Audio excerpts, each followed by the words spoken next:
중소기업청과 소상공인시장진흥공단은 소상공인 여러분의 역량을 높여드리기 위해 컨설팅 지원 제도를 운영하고 있습니다. 소상공인 매거진에서는 실제로 컨설팅 지원에 나섰던 전문 컨설턴트를 스튜디오에 모시고 성공 사례를 듣는 시간을 갖고 있는데요. 오늘은 외식업종 소상공인들에게 다양한 메뉴 개발과 비법을 전수해주고 계신 김준희 컨설턴트를 모시고 이야기 나눠보도록 하겠습니다. 안녕하세요. 네, 안녕하십니까. 소상공인 시장진흥공단 컨설턴트 김준희라고 합니다. 네, 선생님은 주로 외식업 컨설팅을 해주신다고 들었습니다. 외식 분야를 생각하고 있는 예비 창업자들은 프랜차이즈냐 독립점포냐 출발부터 고민이 많을 것 같은데요. 본인에게 맞는 사업 형태를 잘 선택하는 방법이 있을까요? 우선 프랜차이즈에 대해서 말씀을 드린다고 그러면 프랜차이즈는 일정 금액의 대금을 지불하고 브랜드를 빌린다는 개념의 브랜드 창업이라고 생각하시면 됩니다. 두 번째로 독립점포 창업 같은 경우에는 개인 창업이라고 생각하시면 되고요. 둘 다 차이점은 독립창업 같은 경우에는 개인이 뚜렷한 사업 의지나 사업 목적, 그 다음에 훌륭한 조리 기술이 있으시다 그러면 독립창업이 더 유리하다고 볼 수 있죠. 초기 자본과 또 사업 아이템을 고려해서 신중하고 현명한 판단이 요구될 것 같습니다. 그렇다면 프랜차이즈를 하다가 혹은 독립점포를 운영하다가 이렇게 매출이나 성향이 맞지 않아서 바꾸는 경우도 있나요? 네, 많습니다. 오늘 소개할 컨설팅 사례도 바로 이런 경우인데요. 저번 수진님 같은 경우에는 프랜차이즈 모모 삼겹살 전문점을 운영하다가 계속 매출이 하락해서 가맹점을 포기하고 소상공인 시장진흥공단과 연계해서 비법 컨설팅을 받으신 분입니다. 예, 프랜차이즈 식당을 하시다가 그만두고 독립점포 또 개인 창업으로 돌아가신 건가요? 네. 그렇군요. 차별화된 전략이 필요했을 것 같은데요. 어떤 부분에 중점을 두고 컨설팅을 해주셨나요? 일단 프랜차이즈를 그만두게 되시면 가장 민감한 사항이 점포를 어떻게 꾸려나가냐의 그 사항입니다. 그런데 저희 비법 컨설팅 같은 경우엔 체계적인 시스템이 구축이 되어 있어서요. 제일 먼저 하게 되는 일이 프랜차이즈와 독립점의 차이점을 정확히 설명해 드리는 일부터 시작을 합니다. 두 번째는 사업 타당성 분석을 통해서 메뉴 구성을 확립해 드리고요.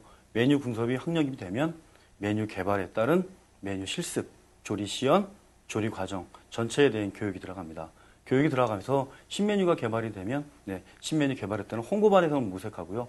홍보 방안에 대한 음식 촬영이 끝나면 레시피 제작 및 제공, 그 다음에 사후 관리 순으로 해서 진행되고 있습니다. 신메뉴 구성뿐만 아니라 요리 비법까지 알려주신 것 같은데요. 네. 그런데 식당은 입지가 상당히 중요하잖아요. 네. 위치는 괜찮았나요? 대산 초입에 위치해 있어가지고 주 상권간 거리가 조금 있었습니다. 근데 문제는 뭐냐면 고기점 특성상 저녁에 매출이 많이 오르는 그런 특성이 있거든요. 그래서 유동인구가 많은 쪽이 유리하긴 하지만 음식점 같은 경우에는 첫째도 입지, 둘째도 입지, 셋째는 입지라는 말이 요즘은 거의 통용되지 않고 있습니다. 음식점의 가장 중요한 것은 맛입니다. 첫째도 맛, 둘째도 맛, 셋째는 고객을 대하는 업주분의 마인드입니다. 서비스 마인드가 가장 중요한 것으로 보시면 되고요. 네, 요즘은 맛있다고 소문이 나면 손님이 많아지기 마련이죠.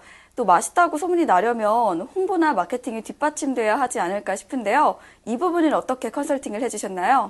일반적으로 가장 많이 선호하는 게 SNS나 블로그 마케팅, 인터넷을 활용한 직관적 홍보, 그다음에 전단지나 프랜카드를 이용해서 많이 하는데요. 저희는 철저히 배제를 했습니다. 네, 음식점에서 가장 중요한 건 맛이기 때문에 접객 서비스 강화를 통해서 고객 만족도를 높이려고 첫 번째 비포 서비스를 선택했습니다. 손님이 원하는 것을 먼저 갖다 주는 시스템을 도입했고요. 반찬이 떨어지거나 뭐가 떨어졌을 때 손님이 먼저 찾는 게 아니고 본 즉시 갖다 줄 수 있는 비포 서비스. 두 번째 고객 만족 서비스. 주 메뉴보다 보조 메뉴를 더 많이 신경을 많이 써서요. 이게 서비스 차원의 메뉴 개념보다는 이게 정말 사 먹을 수 있는 메뉴를 이 집은 와서 그냥 주는구나 하는 개념의 코다리찜, 그 다음에 삼겹살을 시키시는 모든 분들에게 짬뽕탕을 나감으로써 삼겹살의 느끼한 맛을 짬뽕과 같이 즐길 수 있게끔 하는 보조 메뉴를 강화해서 고객 만족을 두 가지를 높였습니다. 첫 번째는 가격 만족을 높이게 했고요. 두 번째 나가시는 손님한테 음식 만족을 높여서 두 가지 만족을 높여서 접객 서비스를 강화했습니다. 반찬이 떨어지기 전에 미리 갖다 주고 또 코다리찜을 서비스 차원에서 주고 거기다 맛까지 있고 식당에 대한 평판이 또 좋게 나왔을 것 같은데요. 매출 면에서는 성과가 있었나요? 네. 기존 프랜차이즈를 하실 때는 일 매출이 10에서 25만 원 정도로 불안정으로 이루어졌는데요. 저희 소상공인시장진흥공단 비법 컨설팅을 통해서 컨설팅 후에는 50에서 60만 원 정도 안정적인 수익이 창출되어 있고 한 달에 한 번이나 두 번 정도는 100만 원까지 찍고 있는 상황입니다. 매출이 크게 올라서 참 다행인 것 같습니다. 네. 예, 실제적인 컨설팅의 효과를 크게 발휘한 것 같은데요. 방송을 보시는 소상공인 분들을 위해서 끝으로 당부의 말씀 부탁드립니다. 음식점의 가장 기본적인 것은 맛입니다. 음식의 맛을 알기 위해서는 신선한 재료가 중요하고요. 가장 중요한 것은 소상공인들이 고객을 대하는 정성이라고 생각합니다. 마음은 정성이고 음식은 정성이라는 것만 생각하시면 꼭 누구나 다 번성점을 만들 수 있다고 저는 생각합니다. 네, 무엇보다 맛과 정성이 중요하다는 말씀 꼭 기억해야겠습니다. 오늘 이렇게 시간 내주셔서 감사합니다. 네, 감사합니다.